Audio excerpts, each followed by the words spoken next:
নমস্কার বন্ধুরা। হাড় ভেঙে যেতেই পারে কোনো প্রাণীর, কিন্তু পৃথিবীতে এমন এক প্রাণী আছে যাদের অধিকাংশের হাড় ভাঙা হয়। কেন হাড় ভাঙা, তাও এক অন্য কাহিনী রয়েছে। যেসব প্রাণীর হাড় রয়েছে তা কোনো আঘাত থেকে ভেঙে যেতেই পারে। মানুষের হলে তা জুড়ে নেওয়ার জন্য চিকিৎসা পদ্ধতি রয়েছে।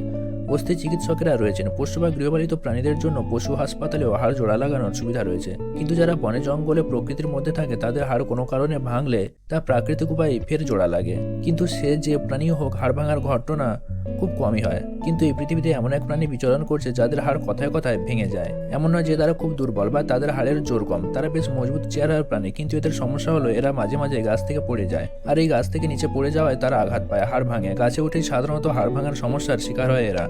কিন্তু গাছে ওঠে। প্রাণীটির নাম শুনলে অবাক হবেন না যেন। এই প্রাণীটির নাম ওরাংওটাং। খুব যে সর্বত্র দেখতে পাওয়া যায় এমনটা নয়, তবে হিসাব বলছে 50% ওপর ওরাংওটাংয়েরই শরীরের হাড় ভাঙা থাকে। আর তার কারণ তাদের ভারী শরীর নিয়ে গাছ থেকে পড়ে যাওয়া। কিন্তু তা সত্ত্বেও তারা প্রায়ই গাছে ওঠে আর গাছ থেকে পড়ে হাড় ভাঙে। ওরাংওটাংদের মতো এত হাড় আর কোনো প্রাণীর ভাঙে না।